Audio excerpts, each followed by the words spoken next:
I mean, you probably think a hammer is a thing for pounding in nails, right? Yeah, but that's where you're wrong.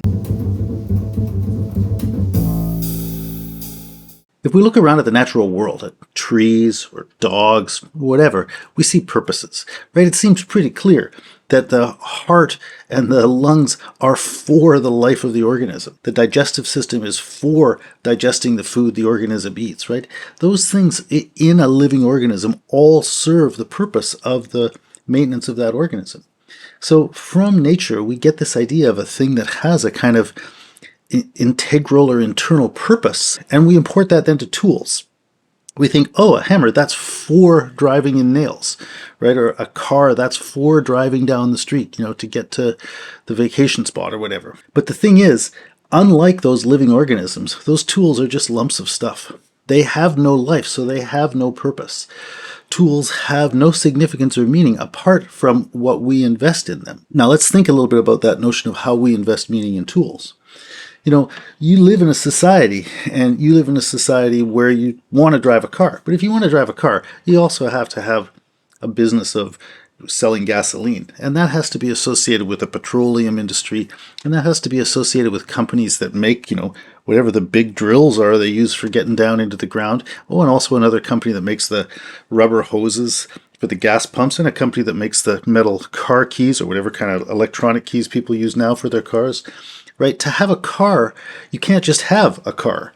To have a car, you got to have a whole system in which it's a functioning kind of integral part. And so whenever we involve ourselves with tools, we involve ourselves in a system.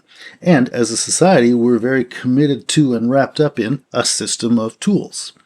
Well, you as an individual can't do much about that.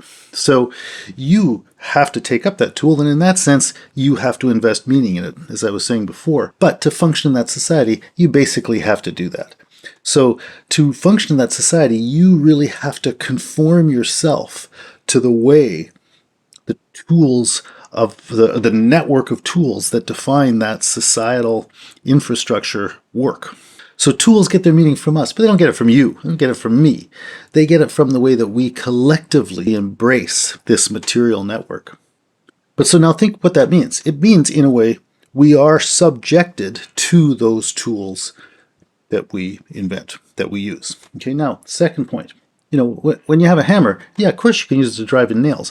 But if the wind is blowing your door back and forth, you can put the hammer down, lean it against it on the ground to hold the door open. It turns out it's a door stop just as well as it's a thing for hammering a nail, right?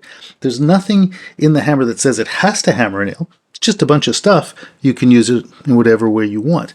A car and the roads and the gas, you can use that if you want to drive yourself to the park, but you can also use it as a battering ram, or a construction implement if you want to knock down the wall of your house. Right? Once it exists in that functioning thing, it can be used in any of the ways that fit with its material possibilities. So the thing about a tool is that it has no purpose. It just has material possibilities. And once you're committed to a system of tools, right? Once you've subjected yourself to the rule of those tools, you're subject to all the material possibilities of those tools, not just to the purposes that somebody imagined when they brought that thing into being. And that's what Sartre calls the counter-finality of technology. When you make something, you think, oh, we define the purpose for that thing, the final cause or the finality. But the fact is, on the contrary, it's the material possibilities of the tool that define what it can be used for and therefore what it will be used for. So tools in the way have their own kind of finality that they subject us to, which overrules that finality we had imagined. So when you invent a tool, you might very well imagine that it's for this purpose.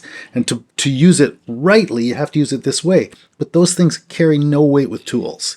Once you invent a tool, you have now subjected yourself to whatever it can be used for. And that means you will always be subject to the worst possibilities within it.